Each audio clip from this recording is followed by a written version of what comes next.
Hi students, this is Sunil. ఈరోజు మనం లా of variable proportion చూద్దాం students.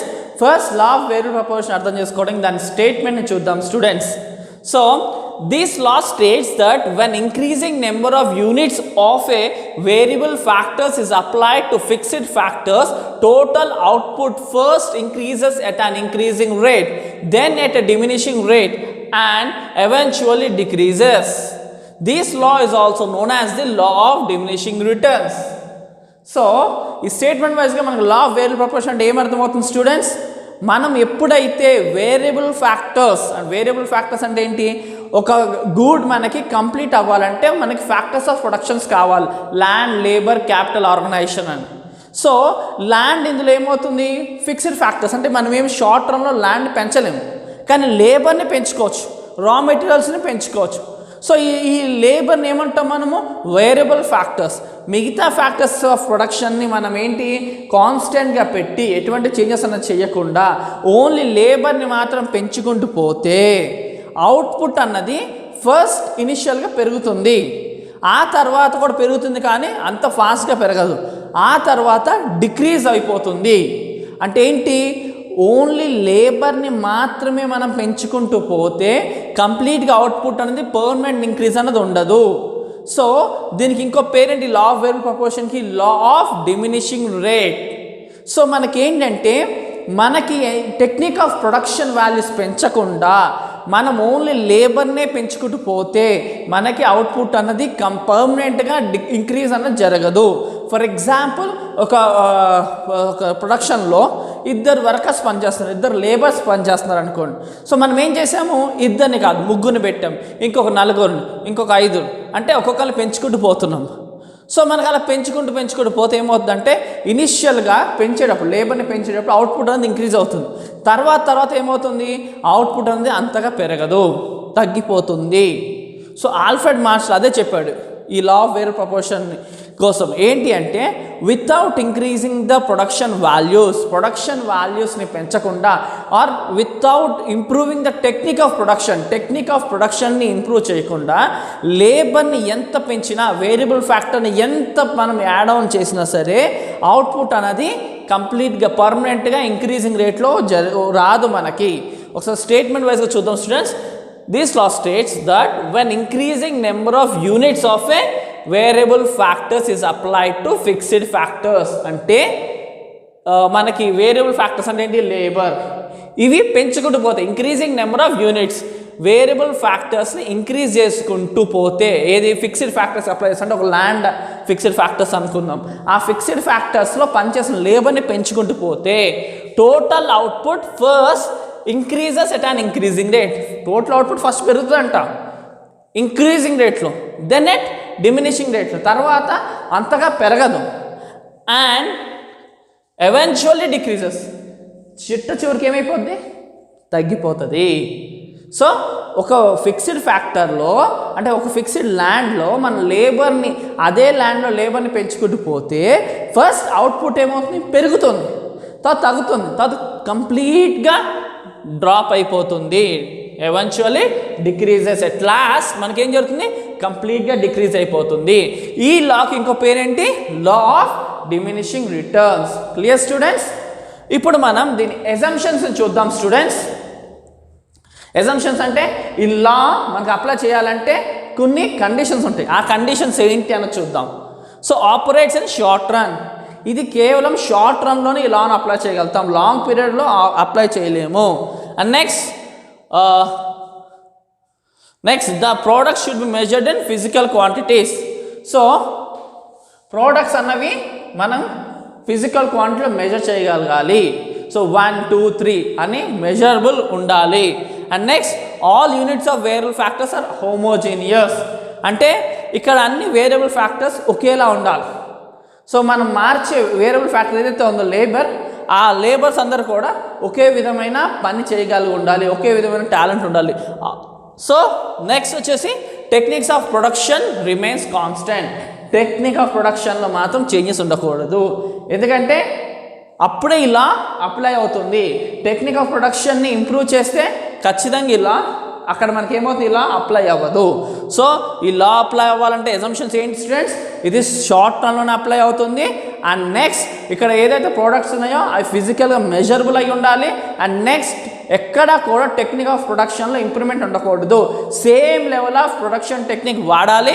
And next variable factors ఏదైతే మనం పెంచుతున్నామో అవి హోమోజీనియస్గా ఉండాలి. అండ్ నెక్స్ట్ స్టూడెంట్స్ ఇది అర్థం అవడానికి మనము ఇక్కడ తీసుకున్నాం చూడండి students. So first units of variable factors. So first మనకి 0 వర్కర్స్ ఉన్నప్పుడు ఎంత, ఒక లేబర్ ఉన్నప్పుడు ఎంత, 2 లేబర్స్ ఉన్నప్పుడు ఎంత, 3 లేబర్స్ ఉన్నప్పుడు ఎంత, 4 లేబర్స్ ఉన్నప్పుడు ఎంత, అలాగా 8 లేబర్స్ దాకా మనం పెంచుకుంటూ వెళ్ళినప్పుడు టోటల్ ప్రోడక్ట్ ఏ విధంగా ఉంది, యావరేజ్ ప్రోడక్ట్ ఏ విధంగా ఉంది, అండ్ మార్జినల్ ప్రోడక్ట్ ఏ విధంగా ఉందో డీటెయిల్స్ ఒకసారి చూద్దాం స్టూడెంట్స్. సో ఫస్ట్ అయితే ఈ డీటెయిల్స్ చూసే ముందు అసలు టోటల్ ప్రోడక్ట్ అంటే ఏంటి, యావరేజ్ ప్రోడక్ట్ అంటే ఏంటి, మార్జినల్ ప్రోడక్ట్ అంటే ఏంటో చూద్దాం స్టూడెంట్స్. టోటల్ ప్రోడక్ట్ అంటే మనం ఎంతమంది లేబర్స్ పెడుతున్నాము, వాళ్ళ ద్వారా వచ్చిన కంప్లీట్ ప్రోడక్ట్స్, అంటే ఒక ప్రొడక్షన్ నుంచి మనకు వచ్చిన కంప్లీట్ గూడ్స్ అనమాట. ఒక లేబర్ ఉన్నప్పుడు ఎంత గూడ్స్ వచ్చినాయి, 2 లేబర్ ఉన్నప్పుడు ఎంత గూడ్స్ వచ్చినాయి, 3 లేబర్ ఉన్నప్పుడు ఎంత గూడ్స్ వచ్చినాయి అనే డీటెయిల్స్ అనేది టోటల్ ప్రోడక్ట్. ఇక యావరేజ్ ప్రోడక్ట్ అంటే total product by variable factor అంటే లేబర్ ఎల్. సో ఈ టోటల్ ప్రోడక్ట్ లేబర్తో డివిజన్ చేస్తే మనకి యావరేజ్ ప్రోడక్ట్ వస్తుంది, టీపీ బై ఎల్. ఇక ఫార్ములా చూడండి, average product is equal to total product by labour. Clear students, average product రావాలంటే ఏం చేయాలి, టోటల్ ప్రోడక్ట్ని మనం లేబర్తో డివిజన్ చేయాలి, అప్పుడు మనకి యావరేజ్ ప్రోడక్ట్ వస్తుంది.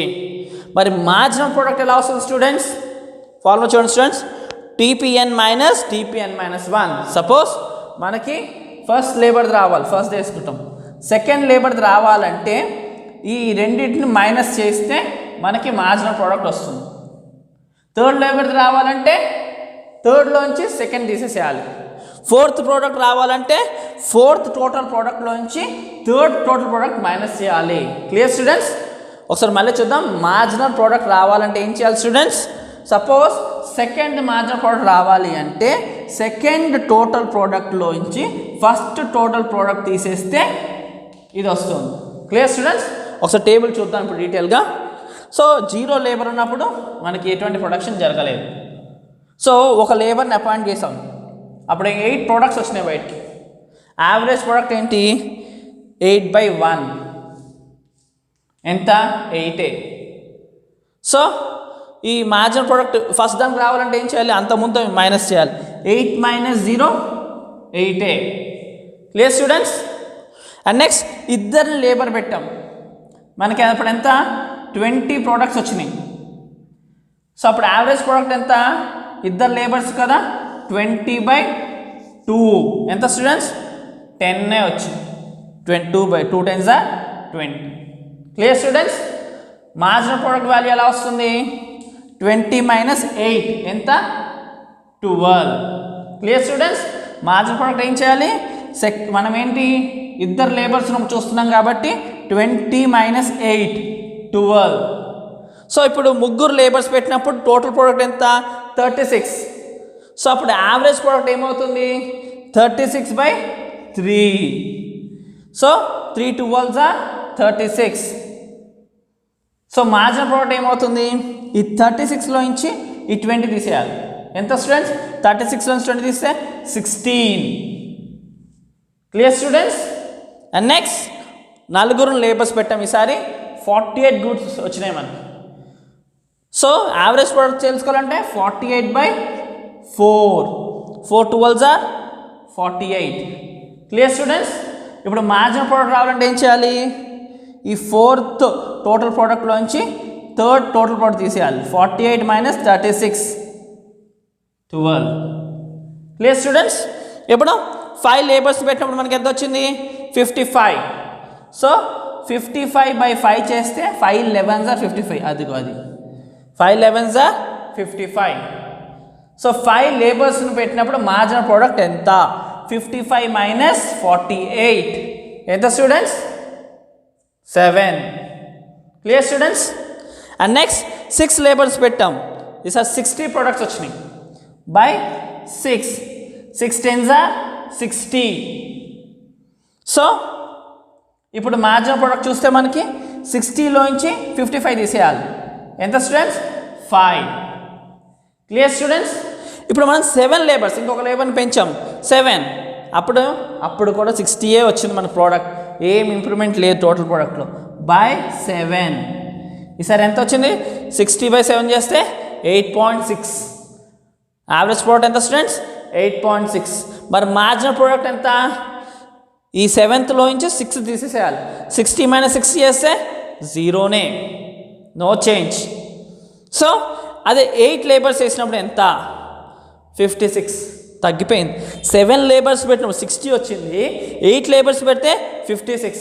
చెప్పాం కదా ఇందాక, డిమినిషన్స్ అండి. At last eventually decreased. So 56/8. 8 చేస్తే మనకి యావరేజ్ ప్రోడక్ట్ ఎంత వచ్చింది students? 7. 8 7s are 56. So marginal product ఎలా తెలుస్తుంది మనకి? 56 - 60. సో -4. ఇదే తక్కువ ఉంది కాబట్టి, ఇది ఎక్కువ ఉంది కాబట్టి -4 నెగిటివ్లో వచ్చేసింది. Clear students? మనకి total product, average product, marginal product ఎలా వచ్చినాయో మీకు ఒక క్లారిటీ వచ్చింది అనుకుంటా స్టూడెంట్స్. టోటల్ ప్రోడక్ట్ అంటే టోటల్ ఎన్ని గూడ్స్ తయారు చేయబడినాయో ఒక మనం పెట్టిన లేబర్కి అన్న details total product. Average product అంటే ఏంటి? Total product divided by labour. ఎంతమంది లేబర్ని పెట్టాం? అందుకే 8/1 8, 20/2 10, 36/3 12. అలాగా ఎంతమంది అయితే లేబర్ పెట్టామో దాన్ని డివిజన్ చేస్తే మనకి యావరేజ్ ప్రోడక్ట్ వస్తుంది. మరి మార్జినల్ ప్రోడక్ట్ ఎలా వస్తుంది? సో మనకి ఫస్ట్ ఇది కావాలంటే సేమ్ అదే ఉంటుంది, ఇది రాదు. మార్జినల్ ప్రోడక్ట్ ఫస్ట్ దానికి ఉండదు. సెకండ్కి రావాలంటే ఫస్ట్ దాని ఎంత ఉందో అది తీసేయాలి. 8 - 0 8. Next 20 - 8 12. Next 36 - 20 16. Next 48 - 36 12. Next 55 - 48 7. Next 60 - 55 5. అలాగా. నెక్స్ట్ 60 - 60 0. నెక్స్ట్ 56 - 60 -4. అలాగా మనకి మార్జినల్ ప్రోడక్ట్ వస్తుంది. మార్జినల్ ప్రోడక్ట్ ఫార్ములా చూడండి మనకి కింద ఉంది. MPN = TPN - TPN - 1. అంటే మనకి సపోజ్ థర్డ్ ప్రోడక్ట్ కావాలంటే థర్డ్ ప్రోడక్ట్లోంచి సెకండ్ టోటల్ ప్రోడక్ట్ తీసేస్తే మనకి వాల్యూ వస్తుంది. Clear students? సో మనకి లా ఆఫ్ వేరియబుల్ ప్రపోర్షన్స్ వైజ్గా మనకి టోటల్గా రిటర్న్స్లో 3 స్టేజెస్ ఉంటాయి. Stage 1, stage 2, stage 3. స్టేజ్ 1 ఏమని పిలుస్తాం స్టూడెంట్స్? Increasing returns. స్టేజ్ 2 ఏమని పిలుస్తాం students? Diminishing returns. And stage 3 ఏమని పిలుస్తాం స్టూడెంట్స్? Negative returns. సో ఈ టేబుల్లో మనకి ఈ ఫస్ట్ 3 వాల్యూస్ని స్టేజ్ 1 ఇంక్రీజ్ అవుతూ పోతుంది 8, 12, 16. నెక్స్ట్ స్టేజ్ 2 ఇంక్రీజ్ అవుతుంది కానీ ఎట్ డిమినిషింగ్ రేట్. ఇక్కడ చూడండి, ఫస్ట్ 12 పెరిగినాయి, తర్వాత 7 పెరిగినాయి, తర్వాత 5 పెరిగినాయి. So increasing at diminishing rate. దీని పేరు ఏమంటాం? స్టేజ్ 2ని డిమినిషింగ్ రిటర్న్స్. ఇక స్టేజ్ 3ని ఏమంటాం? Negative returns. చూడండి ఇక్కడ మనకి నెగిటివ్లో వచ్చిన value. So stage 1 increasing returns, stage 2 diminishing returns, stage 3 negative returns. Clear students? So దీన్ని బేస్డ్ ఆన్ గ్రాఫ్ని చూద్దాం స్టూడెంట్స్. సో ఫస్ట్ ఏంటి? Total product.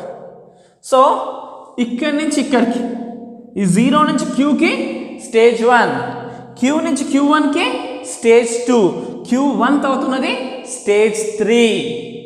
సో స్టేజ్ 1లో మనకి టోటల్ ప్రోడక్ట్ ఎలా ఉంది, యావరేజ్ ప్రోడక్ట్ ఎలా ఉంది, మార్జినల్ ప్రోడక్ట్ ఎలా ఉంది ఒకసారి చూడండి స్టూడెంట్స్. స్టేజ్ 1లో టోటల్ ప్రోడక్ట్ ఇంక్రీజింగ్ రేట్ పెరుగుతూనే ఉంది, దేదీపమానం పెరుగుతూనే ఉంది. ఏది? Total product. యావరేజ్ ప్రోడక్ట్ చూడండి, ఇది కూడా పెరుగుతుంది. ఓకే అలా. So marginal product average product కన్నా ఎక్కువ పెరిగింది స్టేజ్ 1లో. సో స్టేజ్ 1లో ఏం జరుగుతుంది students? Total product increases at increasing rate. Average product ఎలా పెరుగుతుంది? ఇంక్రీజింగ్. అండ్ మార్జినల్ ప్రోడక్ట్ కూడా ఇంక్రీజింగ్. మార్జినల్ ప్రోడక్ట్ యొక్క పీక్ ఇంక్రీజింగ్ ఎక్కడ జరిగింది? డీలో. అండ్ యావరేజ్ ప్రోడక్ట్ యొక్క పీక్ ఇంక్రీజింగ్ ఎక్కడ జరిగింది? ఈ పాయింట్లో. ఈ అనుకోండి, ఈ పాయింట్లో జరిగింది. ఇకపోతే స్టేజ్ టూని ఏమని పిలుస్తాం స్టూడెంట్స్? Diminishing returns. మనకి రిటర్న్స్ అనేది తగ్గుతుంది. ఇక్కడ చూడండి, ఇక్కడేమో ఈ లెవెల్ నుంచి ఈ లెవెల్ ఇంక్రీజింగ్, ఇక్కడ టోటల్ ప్రోడక్ట్ ఎలా ఇంక్రీజ్ అయింది కానీ అంత కాదు, డిమినిషింగ్ రేట్లో. కానీ total product, average product and marginal product మాత్రం తగ్గినాయి. Clear students? చూడండి ఒకసారి, టోటల్ ప్రోడక్ట్, యావరేజ్ ప్రోడక్ట్ పరిస్థితి ఎలా ఉంది? టోటల్ ప్రోడక్ట్ ఏం బాగా పెరిగింది, యావరేజ్ ప్రోడక్ట్, మార్జినల్ ప్రోడక్ట్ మాత్రం పెరగలేదు. Clear students? అండ్ స్టేజ్ 3కి వచ్చేసరికి ఏం స్టూడెంట్స్? స్టేజ్ 3 దగ్గరికి వచ్చేసరికి టోటల్ ప్రోడక్ట్ తగ్గిపోయింది, యావరేజ్ ప్రోడక్ట్ కూడా తగ్గింది. కానీ మార్జినల్ ప్రోడక్ట్ మాత్రం నెగిటివ్లోకి ఎంటర్ అయిపోయింది. దేంట్లోకి ఎంటర్ అయింది స్టూడెంట్స్? నెగిటివ్ పాయింట్లోకి ఎంటర్ అయింది. సో స్టేజ్ 3లో టోటల్ ప్రోడక్ట్ తగ్గిపోయింది, యావరేజ్ ప్రోడక్ట్ కూడా తగ్గిపోయింది, మార్జినల్ ప్రోడక్ట్ అయితే నెగిటివ్లోకి వచ్చేసింది. Clear students? సో స్టేజ్ 1లో మనకేంటి? టోటల్ ప్రోడక్ట్ ఇంక్రీజ్ అవుతుంది, చాలా ఫాస్ట్గా ఇంక్రీజ్ అవుతుంది, increasing rate. Average product, marginal product కూడా ఇంక్రీజెస్, ఓకే గుడ్, అంతే. కానీ స్టేజ్ 2కి వచ్చేసరికి total product increase rate, diminishing rate, అంత గొప్పగా ఏమి ఇంక్రీజ్ అవ్వదు. కానీ యావరేజ్ ప్రోడక్ట్, మార్జినల్ ప్రోడక్ట్ మాత్రం డ్రాప్ అయిపోతాయి. స్టేజ్ 3లోకి దేనికి ఇంక్రీజింగ్ రేట్ ఉండదు. టోటల్ ప్రోడక్ట్ డౌన్ అయింది, యావరేజ్ ప్రోడక్ట్ డౌన్ అయింది, మార్జినల్ ప్రోడక్ట్ సంగతి వచ్చేసరికి నెగిటివ్లోకి వెళ్ళిపోయింది. Clear students? సో ఈ లా ఆఫ్ వేరియబుల్ ప్రపోర్షన్ టోటల్ మనకి ఏం అర్థమవుతుంది? మనం ఫ్యాక్టర్స్ ఆఫ్ ప్రొడక్షన్లో టెక్నిక్స్ని పెంచకుండా లేబర్ని, రా మెటీరియల్ని ఎంత పెంచినా సరే మనకి అవుట్పుట్లో అన్నది అంత గొప్ప రిటర్న్స్ అనేది ఎక్స్పెక్ట్ చేయకూడదు. సో మీకు లా ఆఫ్ వేరియబుల్ ప్రపోర్షన్ చాలా క్లియర్గా అర్థమైంది అనుకుంటున్నాను students. Do share and subscribe our channel students. Thank you.